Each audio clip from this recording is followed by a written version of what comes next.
Good afternoon, YouTube. It's Chrissy. We have a Ross, and we also have a depressed Ross. a lack of. We have a depressed Ross. Ross became one of us. Bought a Fiesta. Drove home last night, and a deer ran in front of him. Well, it ran into the side, didn't it? It ran Ran into the side of him. But we've got a wing on the way. We'll fix that. We might be video it. Usual. I've filmed hee-haw. The last video used with the scene, we got the gearbox out, downpipe out. Well, now the gearbox is back in. We had, I can't remember if I said it, a bolt we had to cut off, a bolt that threaded itself on the way out, which is, it's down here, there it is. Sorry. Bolt that threaded itself on the way out. New clutch is in, but we do have some strange revelation. Maybe an insight to the car's past. So this is the clutch we've taken out. There's nothing left on that. That looks like it's been very slippy. It definitely wasn't slipping, so that's minorly concerning. However, AP, part number, exactly the same as the ST200 one that was put in. So there's potential that the car has previously, in a past life, seen some power play, who knows. But we're just getting the rest of the gearbox bolted back up. The new sports cat is getting bolted in, and then we'll get it back down on the ground. So, usual, had issues, I've not filmed. The clutch and the sports cat are now in. We do have a bit of a, there's Jed in the Mark 6. Jed needs to put an MOT on this, and clearly something with the power steering. Yeah, so more bolts, lost the rubber kind of O-ring washer for the clutch pipe, so thought that I had a dodgy slave, and absolute nightmare.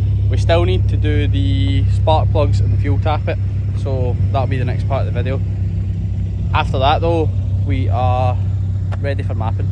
Oh, that's what I meant to say as well. We did have the Fiesta turbo manifold bolt issues, typical. So I'll probably need to get them changed to a nut and bolt situation. But so far, we're getting all gears. Clutch feels great. Happy guy. We are back, and it's time to continue with the last of the stage 2 prep.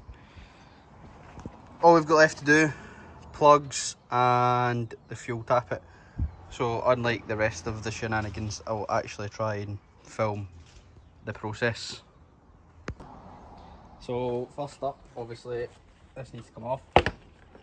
Just yeet that. If you try and pussyfoot around it, it's not going to come off. Yank it. Yank it like you're 13 again. Then next up, coil packs. These plugs are painful on the old fingers, but you pull the wee grey bit back, press it down, plugs come off, easy enough. Need a wee trim tool or something. So once we've got the limb out, 8mm. The noise of the coil pack bolts is already filling me with fucking depression.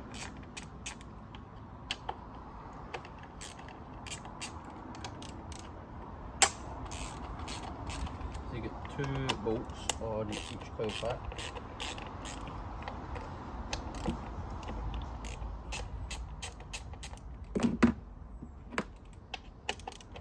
Helps if you loosen all 4 of them as well.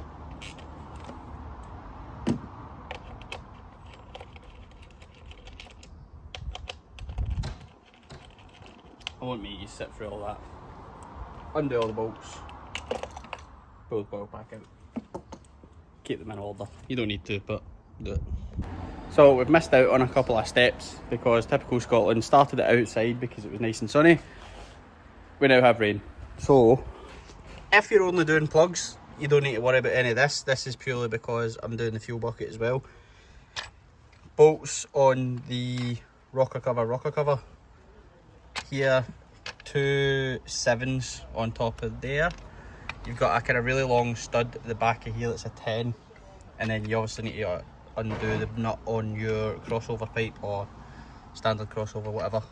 And then this will come out. Obviously, it does give you a bit easier access if you want to do the plugs, but you can just do the plugs through those holes. So, as for the fuel tappet, you got 2 17mm compression fittings for the fuel pipes, T40s, and then you just need to wiggle her out. Obviously there's a plug there as well. So once you've got all your bolts and everything off, eat that out there. This will be sitting upside down in there. You can literally put your finger in, slide it out. That one's a wee bit warm. Nice fresh OEM one, and you just slip it in, just like that. So in some state of a miracle, all plugs came out, all plugs are in. So now we just need to reverse what we've done. Just like that, we're jamming. Right, since I didn't actually film anything, right, we'll give you a brief explanation for doing the clutch. So, dog bone mount at the back, bell housing bolts all the way around it. Obviously, you've seen the battery was out, clutch pipe was out, select the cables were off. Once you've got all that off, put a jack under the engine, undo the gearbox mount under the battery, let it down, bring it off, make Doddsy help you. Pressure plate in the clutch. They were 8s, weren't they? 8s or 10s for the pressure plate in the clutch. Dodge says 10s, for some reason I think 8s, but they're probably 10s. Get that off, clutch off, use a clutch tool, pop it in, new clutch on, reverse the process.